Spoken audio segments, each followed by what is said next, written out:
We are back in the XXL Men zone. That's right. We are returning. This is a VHS Jason. Of course, next to me is the great, soon as I bring him up, Jason Roy Gaston. That is We right. are back. I am Jason Roy Gaston, and we are talking about X-Men again here on the VHS Vault. And we'll use that frame multiple times. We'll keep coming back to that little bit again and again. Oi! This was hard. Boy. This was hard. This was very hard. Again, we think we're clever, don't we? We think we're clever. Really do. We've been spitballing about what we were going to do after watching a phenomenal season of X-Men 97. Yes, so we said, well, I said, wouldn't it be fun to go back and look at the first animated appearance of the X-Men? I was thinking it was Spider-Man and his amazing friends, but no, you said, oh no, mate, they appeared in the 1960s on the show called The Marvel Superheroes, so we have to watch that. So let me explain to you what this was like, okay? Choosing to actually go back and watch this is like taking this screwdriver and saying, do you know what would be fun? If I took this and just jammed it in both of my eyes. And mate, do that willingly. We need to go back. We need to go back to the 60s and think about it from a young boy's perspective. He's there buying his favorite Marvel comics. And it's the 60s. And for the first time, he gets to see these characters. Even though really, well, I would question whether it is even really animation. He's getting to see his favorite characters on the screen. And that must have been exciting for them back in the day.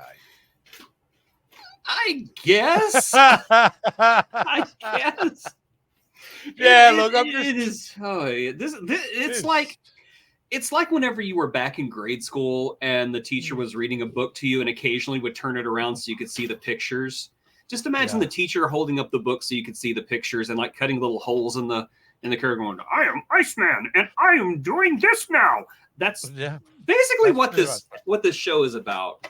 What is the episode about? I don't even know. I think Dr. Doom wants to take over the world.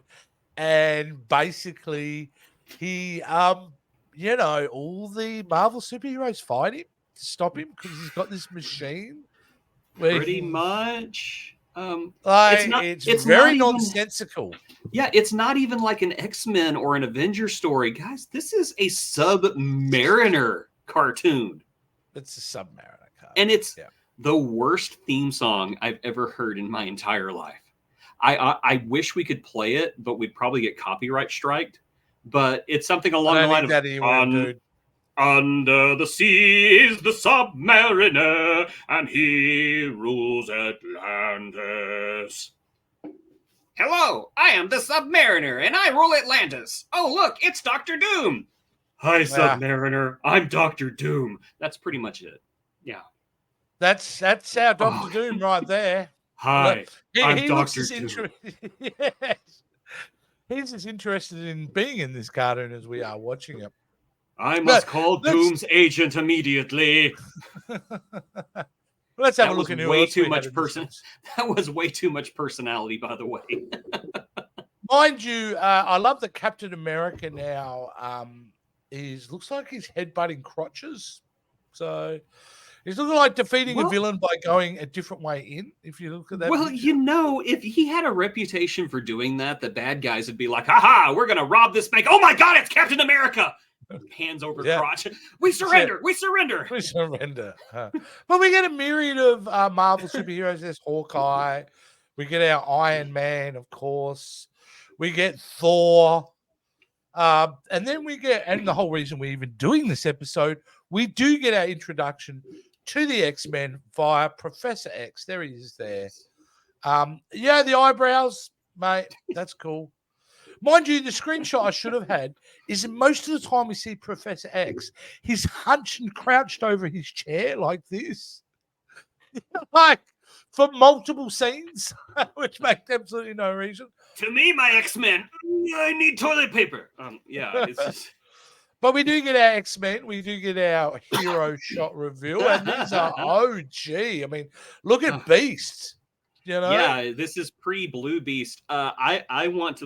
I even messaged you at one point, and I said, flesh-colored Iceman is really making me uncomfortable. It is really bad, isn't it? Yeah, he just looks like he needs to put on a pair of pants and call it a day. I mean, it's just flesh-colored Iceman.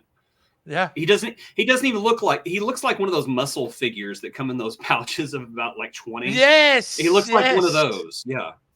Yeah, he actually looks like one of Moleman's henchmen in the episode. Yeah. If you see Moleman's henchman in there, he looks like from the Venture Brothers. He looks like their version of the Thing, who's basically just like got thick skin and is mentally disabled. You know, it's like, Iceman, quick, help it! Yay, Iceman, help! Yay! I'm going to hell for that. And they're not even that great in this episode either. The X-Men. No. Cyclops Cyclops literally like shoots people in the face with his eye beams. Yeah. Yeah. And the way they stop it is Angel, who really just pushes the weapon somewhere else. I don't know. All I know is they didn't win because Dr. Doom is like, I will get you next time on the next poorly animated episode of Marvel Superheroes. Oy. And look, it is nonsensical. It's about, they didn't even think about trying to do decent storylines back then. It really was just putting them on the television screen. Yeah, I mean, come on. Part of this episode is Dr. Doom uses magnets to pull an entire building up into the sky with a jet. Yeah, and everyone in the building can breathe normal oxygen, mind you. Let's just put that out there. And then the building goes back completely intact as well. Oh yeah, and just gently lowers back to the ground, because that's how gravity works in this show. Because we can't animate anything else. Now, for those who have been watching 7 minutes in at this point and gone, hang on a minute, why are we talking about this? Clearly, this episode's about the big announcement because it's called Doomsday. No. What big announcement? What are you talking about? Obviously. I have been under a rock on Mars with my fingers in my ears going, la, la, la, la, la, la, la. What announcement? What announcement? Hey, I just want to say before the announcement, we are not doing this in response to the announcement. We suffered through this way before any of the announcement. And of course, I'm talking about, the announcement that Kang's been cancelled. Hey, I'm using that pun again. I know I wrote it, but I like the pun. Hey, and it's gone. Yeah. To them. Yeah. But the big news is obviously there is no Kang Dynasty. They announced Avengers Doomsday, which is like, that's super awesome alone. Russo brothers are back. I'm excited. The fact that they're actually going to have a whole movie centered around Dr. Doom, amazing. And then the mic drop moment of Robert Downey Jr. being announced. Now, I have lots of questions about this. What was your reaction immediately to it? I didn't see the announcement right away. Our friend David texted me and said, RDJ back playing, Robert Downey. Yeah, RDJ back playing Dr. Doom. And my response was, what? With like all the A's in there. And he said, Robert Downey Jr. is playing Dr. Doom. What? Because I thought he was having a joke with me. I was like, what's the punchline? Right. And then like I saw like somebody else mentioning it. I was like, no way. They did not do the thing. And they did the thing. Yeah. So I thought at one point when they announced it, I was like, did I miss a bit of Deadpool Wolverine? Did I miss something? Because it feels like something that would have happened in a movie like that, which it doesn't. So no spoilers, obviously. No spoilers for no spoilers for that. But it's an idea that scene would have fit into a kind of a movie like that. But no, it's legit. Which then, okay, million questions, and let's just throw it out there. He's not playing Tony Stark, right? I think that's clear. Maybe he comes from a universe where Tony Stark became Dr. Doom. Well, that's one of the theories. Is it one of the universes where things don't work out and he naturally becomes villainous? That's one thing. But at the core, he'd still be Tony Stark. What I had read, it had been confirmed that no, he's playing Victor Von Doom. So is he actually playing a completely different character who just happens to be played by Robert Downey Jr.? That's the question. I kind of see it this way because, Dr. Doom always has the mask on and everything. Yeah. I see Disney probably came up to Robert Downey Jr. and is like, Robert, we really need you back in the MCU. Our movies are losing money. People are losing faith in us. I don't know if I really want to, because I left all that behind. We'll pay you $130 million. You only have to be on camera for 5 minutes, and you just AD everything else. Okay. Does it not very much feel like that whole announcement was a course correction by Marvel? Well, come on. I cannot imagine anybody is upset that the whole Kang thing is being pushed to the side. Now, don't get me wrong. I do want to see some kind of resolution. I want to see some kind of, even if it's just the first 5 minutes, Kang shows up and is like, okay, I did everything you wanted to. Bang. No. Good. Thank you for doing Doom's bidding. That would be fine. Yeah, I agree with that. But you could put that on the back burner for 10 years. Oh, you could. Because literally the way it ended in the end of Quantumania, where we see the room full of Kangs, what's to say that just doesn't happen years down the track? Oh my gosh, it would be funny if the after credits of every Marvel movie from now on is just all the Kangs just planning. but they're planning stupid things everyone who wants plan B, go, yeah. Everybody who wants this, yeah. Okay, so we're getting pepperoni. Yeah, that's it. That's what I was thinking too about ordering. Oh my gosh. Who wants Chinese? Feige. Who wants Feige. Look, it's honestly, it's such a ballsy move to be done by them, because a studio like Sony Pictures, I'm thinking about you right now, would have gone ahead and done the Kang, because they have no pulse on they don't know how to read the room, a lot of these studios. But Marvel seems to be reading the room, and I have a lot of respect for the fact that they went and yep, this is not working out. We need our best directors, and we need our best actor back. Oh, yeah, the Russo brothers are back, too. We forgot to mention that. Yeah, which is huge, because a lot of the success around Marvel in that period comes down to the Russo brothers. It's their Winter Soldier that changed the tone of the MCU. Yes. Their Civil War, which was, bringing Iron Man and Captain America facing off each other, and the success of that. And then obviously Infinity War, which I think is still one of the greatest superhero movies ever made. And then Endgame, which is fantastic as well. So why not get them back? They've all had a 5-year break. I thought the other interesting thing, though, Jace, is throw enough money at people, they'll do whatever you want. They've got less than 2 years to get this sucker on screen. Been announced for May 2026. I a long time for a movie of that scale. For a while now. Yeah, but I think they could assume. I think they. I would assume. But I'm so less time for Disney to interfere too. So that's nice. Yeah.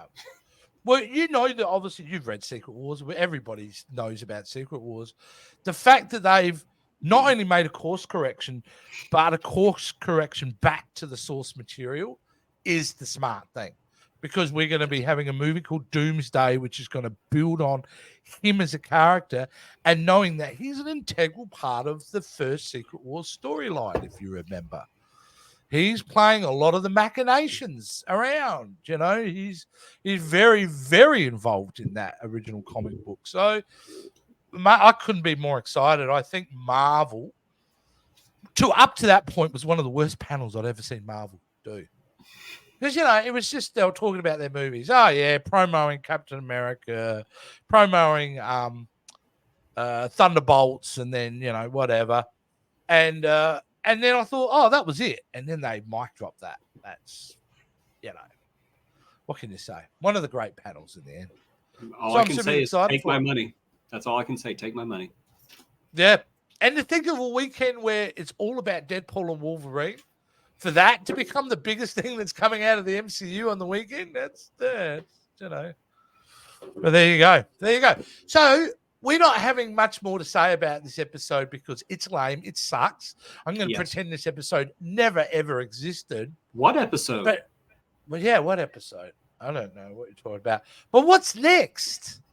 Oh, my goodness. Touched on this. What's next, Jace? Well, obviously, we have to jump forward to the 80s to the X-Men's next animated appearance, because they let them stew for 15 years, and they appeared in earnest with Wolverine in Spider-Man and His Amazing Friends. And you're going to love this because this is Australian Wolverine. It's the real Wolverine. Crikey, I'll go see a shrimp on the belly, I will. yeah.